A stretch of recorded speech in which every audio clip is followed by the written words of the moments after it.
ko fi. Auchan dégage.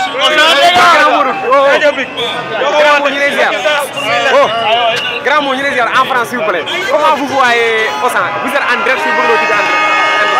Nous sommes là aujourd'hui pour dénoncer la présence d'Auchan au Sénégal, qui est en train d'écraser la chaîne de valeur commerciale du Sénégal. On a constaté que depuis un certain bout de temps, le commerce ne marche plus. Depuis nos moments qui ont leurs alliés, les boutiquiers, les démicros et les grossistes, ils n'arrivent plus à écouler leurs produits. Et à la fin de l'année, ce sont eux qui payent l'impôt sur les sociétés.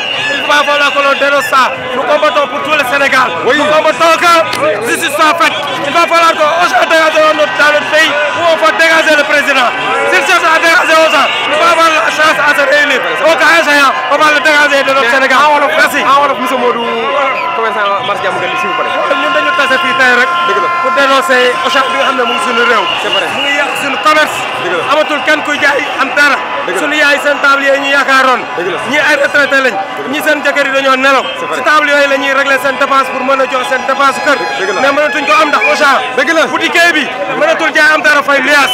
borom kër gi nga xamante ne retraité la dafa yor këram luy si boutique boobu mënatul fay. boutique boobu mënatul fay. ce qui fait que ne loolu mu doon fay borom kër gi da ci doon suturlu di sa réew ay kotom mais loolu tam mënatul nekk Auchan daa leen xamal ne Auchan du génne asaka te bés buñ ko bàyyee fii dina faagaagal li nekk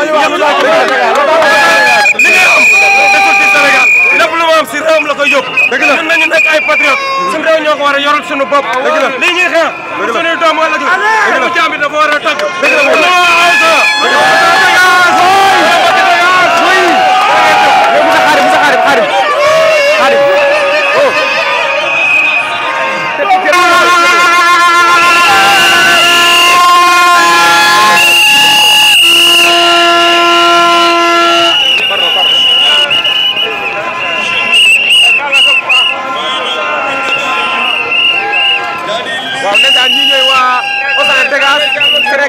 l'économique, les commerçants de Diamaguène, Dakar, disant non. Non, taxawal li ma laaj.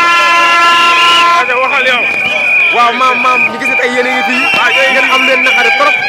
parce que Auchan daa ñëw di yàq koom-koom bi. gis nga. Cheikh yëkkatil jaay bi kii bi dara léegi dara doxatul. kon looy wax waa Auchan ban naqar nga am pour que lancer Auchan. avant tout mooy Auchan dégage. dëgg la Auchan baaxul. dafay yàq réew mi dafay yàq économie réew mi. dëgg la te loolu ñun dañ ko war a xeex. dëgg la waruñu ko nangu. dëgg la ñëpp ñoo war a taxaw. dëgg la jàppoo manko nekk benn. dëgg la fexe ba lii duñ koy jóge parce que lii du dëgg du yoon. dëgg la sax yaa ngi dégg. dëgg la parce que ñun am ñu lu suñu réew. waaw commerce réew mi dara dox agriculture doxul. élevage doxul. secteur commerce bi moo fa tane lu mu néew néew. yaay ñi si daan seen doole. dëgg la ay étranger jóge fa la ñëw ba ko foqat suñu loxo yoon. loolu du yoon. loolu duñ ko mën duñ ko seetaan duñ ko nangu. dañ ciy dem ba jeex nag. waaw fu mu yam rek neex. Auchan dégage wala Macky Sall dégage. waa sëñ bi yow vous êtes en direct sur Bourg TV international. Oui. yow noo gisee waa Auchan ak yàq yi yàq ci réew mi. Auchan, la colonisation a changé de forme. C'est vrai. Autrefois, c'était avec des armes, mais aujourd'hui, c'est avec le brain. C'est vrai. Vous connaissez? Parce que boo xoolee Auchan, Sénégal mësuñu am problème bu bëgg a jënd xamuñu fu ñuy jëndee. dëgg la. mësuñu ko am. problème bi fi ma sam kay mooy lan bëgg a jàng amuloo foo jàngee. wala nga bëgg a fajoo amuloo foo fajoo. dëgg la.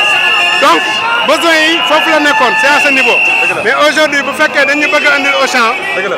xam li mu mën a jural réew mi ci loraange d'ici 5 ans 10 ans. dëgg la. duñ ko bàyyi mu dem. du yoon.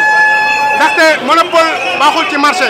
dëgg la. te bu commencé nii di jëndanteeg Sénégalais yi daf koy jël pour entraîner équipe am en attendant. dëgg la ay ci jaay mu importer ay produits boppam. dëgg la. képp ku muy jënd ci yow mën na laa jënd yaag sa 10 morom mën na la jënd entreprise bu muy jëndanteel fii. dëgg la mën na ko jënd 10 fois.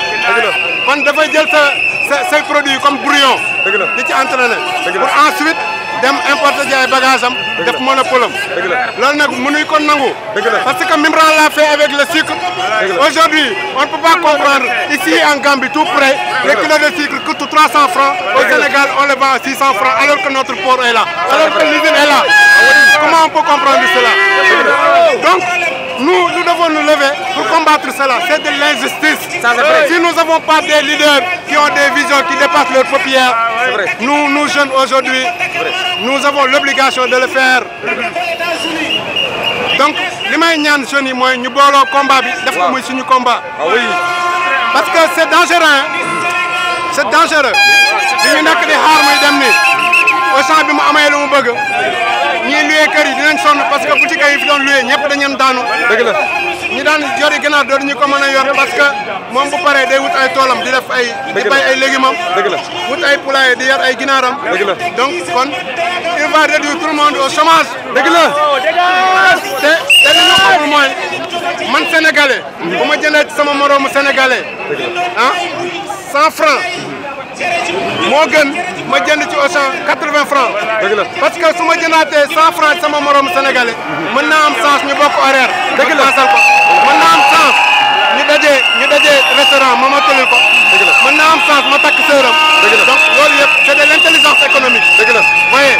dëgg la te ñoom ce sont les Français même qui disent que allez même si c'est 2 kilomètres pour acheter un produit français que acheter un produit chinois en bas de mon étage. Ce sont eux qui ont dit ça. Donc pourquoi ñun Sénégalais mën ñu am étalage économique boobu. gëm-gëm boobu dëgg la. mën na nag. dëgg la mais dañuy gëm suñu bopp. merci merci. jaajëf jaajëf ñu ngi lay jaajëfal bu baax a baax. kon Auchan dégage encore dégage. sonn nañ quoi.